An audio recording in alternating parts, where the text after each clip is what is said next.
5ই মে রায় ঘোষণা হবে। পরিষ্কার বলে দিচ্ছি, বাংলাদেশের মধ্যে নায়েবে আমিরুল মুজাহিদিনকে যদি রায় ঘোষণা না দেওয়া হয়, সারা বাংলাদেশ অচল করে দেওয়া হবে। ঠিক কিনা জোরে বলি? বৈষম্য বিরোধী ছাত্র আন্দোলন, বৈষম্য দূর করে যদি দেশে সবকিছু সংস্কার করা হয়, তাহলে ইশরাককে কেন মেয়র পদ দেওয়া হলো? তাদের ব্যাপারে কোনো আইন নাই। নায়েবে আমিরের ব্যাপারে কেন এত আইন? কারণ সব কিছুর মূলে বাধা হলো চরমনাই পীরকে ঠেকাও। ঠিক কিনা জোরে? আমরাও তো ভালো না, আমরা যারা ঠিক ঠিক বলি, আমরা যারা একসাথে চলি, সময় আসলে ভোটটা দিয়ে গিয়া ওই দলে। ঠিক কিনা জোরে বলে? না হলে বহুত আগে এদেশ কোরআনের দেশ হয়ে যাইত। নারীরা মনে করতেছে আমাদেরকে বুঝি আটকায় দিবে, আমাদেরকে ঘরে বন্দি করে দিবে, আমাদেরকে সংবাদ প্রচার করতে দিবে না, গার্মেন্টসে যেতে দিবে না, স্কুল যেতে দিবে না, অফিস করতে দিবে না। না না মা, তুমি সব করতে পারবে, সম্মানের সাথে করবে। স্কুলে যাবে, ইফটিজিং হবে না। তুমি অফিসে যাবে, সমস্যা হবে না। সংবাদ প্রচার করবে, সমস্যা হবে না। নারী নির্বিঘ্নে চলাফেরা করবে, যেই চলাফেরা করেছে রাসূল করিম সাল্লাল্লাহু আলাইহি সাল্লামের ইন্তেকালের পরে। এমন একটা সময় এসেছে, ইয়ামান থেকে নিয়ে মদিনা পর্যন্ত একজন মহিলা শত শত কিলোমিটার এসেছে, তার দিকে কেউ খারাপ নজরে একটা বারও তাকায় না। وَإِن تُبْدُوا مَا فِي أَنفُسِكُمْ أَوْ تُخْفُوهُ يُحَاسِبْكُم بِهِ اللَّهُ وَإِن تُبْدُوا مَا فِي أَنفُسِكُمْ أَوْ تُخْفُوهُ يُحَاسِبْكُم بِهِ اللَّهُ। আল্লাহ বলেন, অন্তরে যা কিছু গোপন করো বান্দা, যা প্রকাশ করো সব কিছু আল্লাহ জানতেছেন। এমন কিছু নাই আমার আল্লাহ জানে না, সব কিছু আল্লাহ জানেন। বান্দা কিছু গোপন করলেও সেটা জানেন কি? সাহাবায়ে কেরাম বড় পেরেশান। অন্তরের বিষয় যদি আমার মালিক আমার আল্লাহ জানে, তাহলে কি হালত হয়ে যাবে? কারণ অন্তরের অবস্থা যদি আমার আল্লাহ জানে,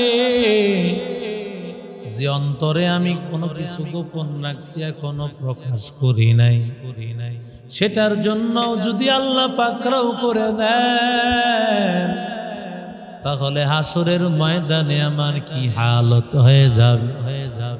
সাহাবায়ে কেরাম যখন কোরআনের আয়াত শোনার পর, সাহাবায়ে কেরাম কোরআনের ব্যাপার একটা টেনশন, আল্লাহ তাআলা সাথে সাথে সাহাবায়ে কেরামের উপর নারাজ হয়ে গেছে। কোরআনের বিধানের উপর তোমাদের কেন এত নারাজ? কারণ আল্লাহর বিধান মুসলমান হিসাবে আসবে, কোনো কথা চলবে না, সাথে সাথে মুসলমান সেটা মেনে নিবে। এটাই হলো মুসলমানের আদর্শ।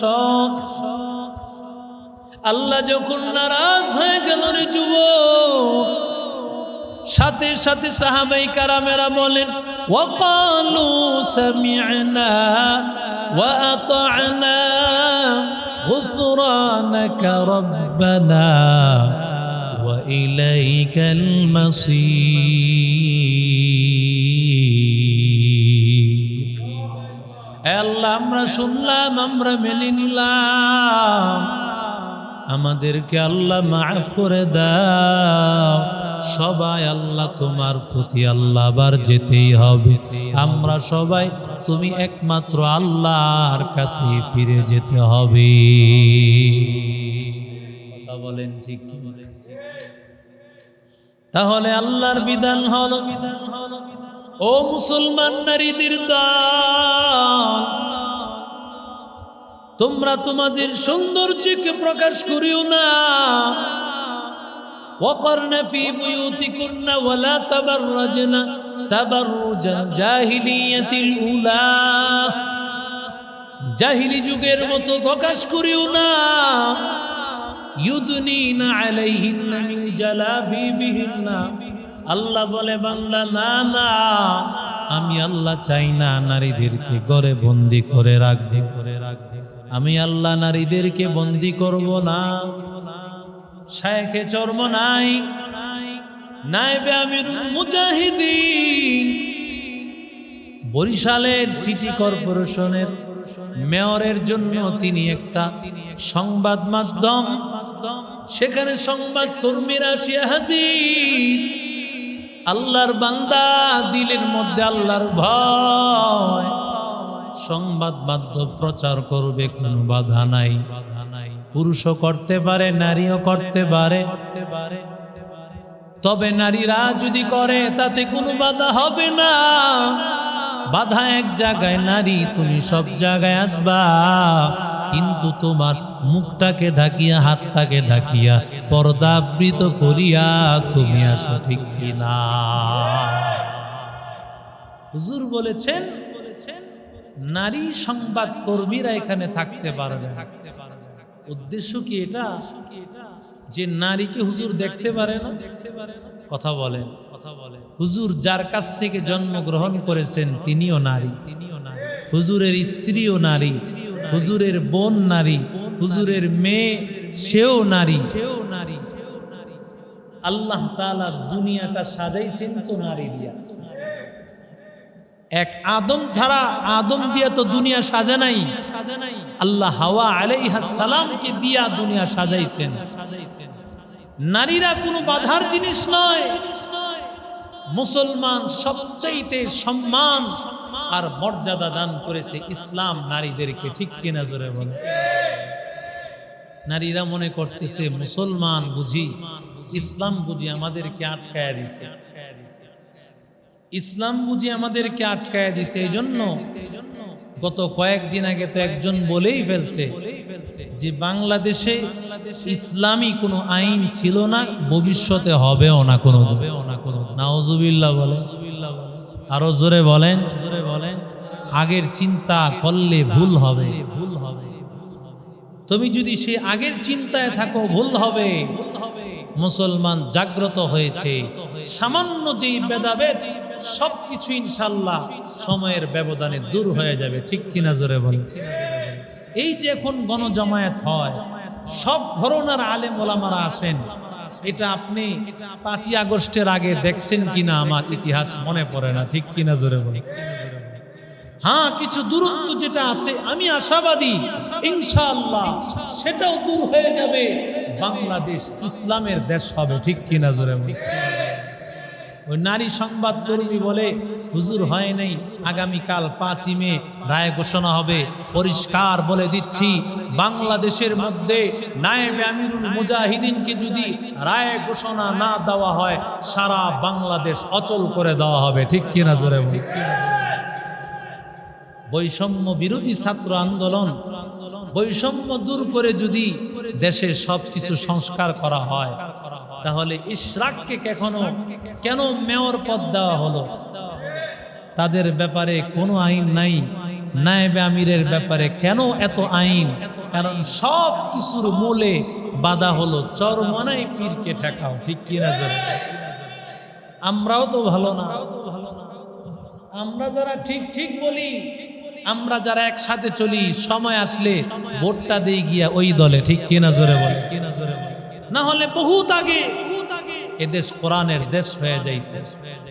নারীরা মনে করতেছে আমাদেরকে বুঝি আটকায় দিবে, আমাদেরকে ঘরে বন্দি করে দিবে, আমাদেরকে সংবাদ প্রচার করতে দিবে না, গার্মেন্টসে যেতে দিবে না, স্কুল যেতে দিবে না, অফিস করতে দিবে না। না না মা, তুমি সব করতে পারবে, সম্মানের সাথে করবে। স্কুলে যাবে, ইফটিজিং হবে না। তুমি অফিসে যাবে, সমস্যা হবে না। সংবাদ প্রচার করবে, সমস্যা হবে না। নারী নির্বিঘ্নে চলাফেরা করবে, যেই চলাফেরা করেছে রাসূল করিম সাল্লাল্লাহু আলাইহি সাল্লামের ইন্তেকালের পরে। এমন একটা সময় এসেছে, ইয়ামান থেকে নিয়ে মদিনা পর্যন্ত একজন মহিলা শত শত কিলোমিটার এসেছে, তার দিকে কেউ খারাপ নজরে একটা বারও তাকায় না। সুবহানাল্লাহ। আজকেই বাংলাদেশ কোন পর্যায়ে পৌঁছাইছে দেখেন। আজকে মুসলমান আমরা হতে পারি নাই। মুসলমান না হওয়ার কারণে পরস্পরে যত ঝামেলা, সব কিছুর মূলে হলো আমরা এখনো মুসলমান হতে পারি নাই। সাহাবাই কারাম যে জায়গায় এসে থেমে গেছেন, সামিআনা ওয়া আতানা, শুনলাম মানলাম, এটা আমরা এখনো হতে পারি না। দেখেন না ওই যে গাজীপুরে ইমাম রইসউদ্দিন সাহেবকে বলৎকারের অভিযোগ দিয়া তাকে কিভাবে নির্মমভাবে নির্যাতন করে তাকে হত্যা করা হয়েছে, ঠিক কিনা জোরে বলে। অথচ আমাদের বাংলাদেশে ওলামাই কেরামের একটা সংগঠন আছে, ওই সংগঠনের লোকেরা সেখানে তদন্ত করেছে, জানতে পেরেছে এলাকার কমিটি, এলাকার মানুষের জেরে সেখানে একজন পীর সাহেব হুজুর আছেন। ওই পীর সাহেবকে কিছু মানুষ দেখতে পারে না, ভালো পীর সাহেব কিন্তু দেখতে পারে না। যিনি ইমাম সাহেব উনাকে নিয়োগ দিছে ওই পীর সাহেব হুজুর। এজন্য তারা একটা পেছে ফালায়া ওই ইমামকে নির্যাতন করে নির্মমভাবে শহীদ করেছেন, ঠিক কিনা জোরে বলেন। আমরা পরিষ্কার বলছি, ইমাম রইসউদ্দিনের বিচার বাংলার জমিনে হতে হবে, ঠিক কিনা জোরে। ইমাম রইসউদ্দিনের বিচার হতে হবে। বাংলাদেশে সব কিছু হয়, দেখা যায় বাংলাদেশে কোরআনওয়ালার কোনো বিচার হয় না। দেখেনি হুজুরকে বলৎকারের অভিযোগ দিয়েছে, এই অভিযোগ দিয়া জুতার মালা পরায়া একটা গাছের সাথে বেঁধে কত নির্মমভাবে নির্যাতন করে এরপরে তাকে হত্যা করা হয়েছে। ঘটনাও বলতে চায় না, কিন্তু আলেম ওলামারা বহু কষ্টে এই অভিযোগ তারা বের করেছে, কিভাবে তাকে নির্মমভাবে হত্যা করা হয়েছে। বাংলার জমিনে কোরআনওয়ালারা যতদিন আছে ততদিন নারী কমিশনারের নামে যারা এদেশকে ধ্বংস করতে চায়, জীবনে তাদের এই স্বপ্নই থাকবে, বাংলার জমিনে তা বাস্তবায়ন হতে দেওয়া হবে না, ঠিক কিনা জোরে বলে।